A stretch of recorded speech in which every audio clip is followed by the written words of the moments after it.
For some, it's a serious sport. For others, just a way to let loose. But despite its casual association with fun and sun, surfing has a richer and deeper history than many realize. What we today call surfing originated in the Polynesian islands of the Pacific Ocean. We know from various accounts that wave riding was done throughout the Polynesian Pacific, as well as in West Africa and Peru. But it was in the Hawaiian archipelago in particular that surfing advanced the most, was best documented, and, unlike elsewhere in Polynesia, persisted. And for the people of Hawaii, wave sliding was not just a recreational activity, but one with spiritual and social significance. Like much of Hawaiian society, nearly every aspect of surfing was governed by a code of rules and taboos known as kapu. Hawaiians made offerings when selecting a tree to carve, prayed for waves with the help of a kahuna, or an expert priest, and gave thanks after surviving a perilous wipeout. Certain surf breaks were strictly reserved for the elite. But it wasn't just a solemn affair. Surfers competed and wagered on who could ride the farthest, the fastest, or catch the biggest wave, with superior skill granting respect, social status, and romantic success.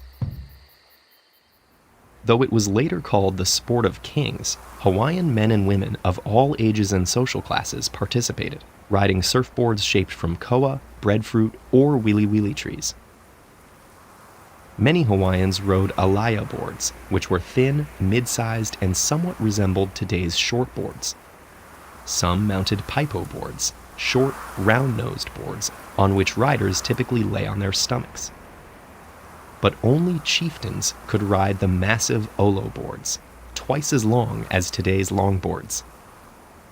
Unlike most modern surfboards, all boards were finless, requiring surfers to drag their hands or feet to turn.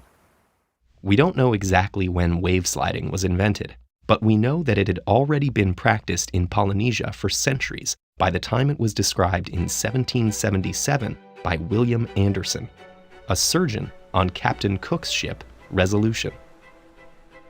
Although Anderson was in awe, most of the American Christian missionaries who arrived in Hawaii several decades later regarded surfing as sinful, and they discouraged it, along with other aspects of native culture. The biggest threat to surfing, however, was the threat to the natives themselves. By 1890, new illnesses introduced by Europeans and Americans had decimated the Hawaiian people, leaving fewer than 40,000 from a pre-contact population that may have exceeded 800,000. At the same time, foreign influence grew, with white settlers overthrowing the native monarchy in 1893, and the U.S. annexing the islands 5 years later. The end of Hawaii's independence coincided with surfing's native-led revival, a revival soon exploited by the American colonizers. But first, some Hawaiians took surfing overseas.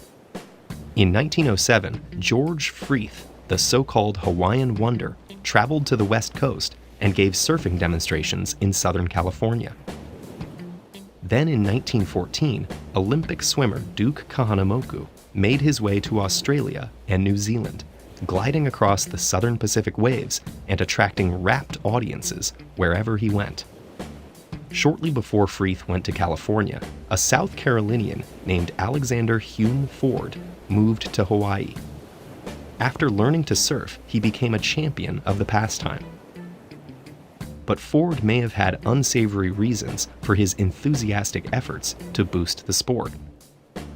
Like many settlers, he wanted Hawaii to become a U.S. state, but was worried about its non-white majority of natives and Asian workers. Ford thus promoted surfing to attract white Americans to Hawaii, first as tourists, then as residents. He was helped by numerous writers and filmmakers.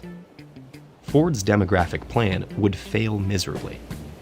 Hawaii became a state in 1959 and remains the most racially diverse state in the country. But the promotion of surfing was a far greater success. Today, surfing is a multi-billion-dollar global industry, with tens of millions of enthusiasts worldwide.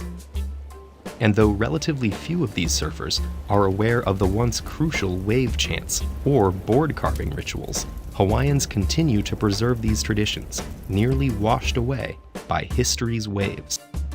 If you enjoy TED-Ed lessons, please help us make more of them by supporting our work on patreon.com/TEDEd.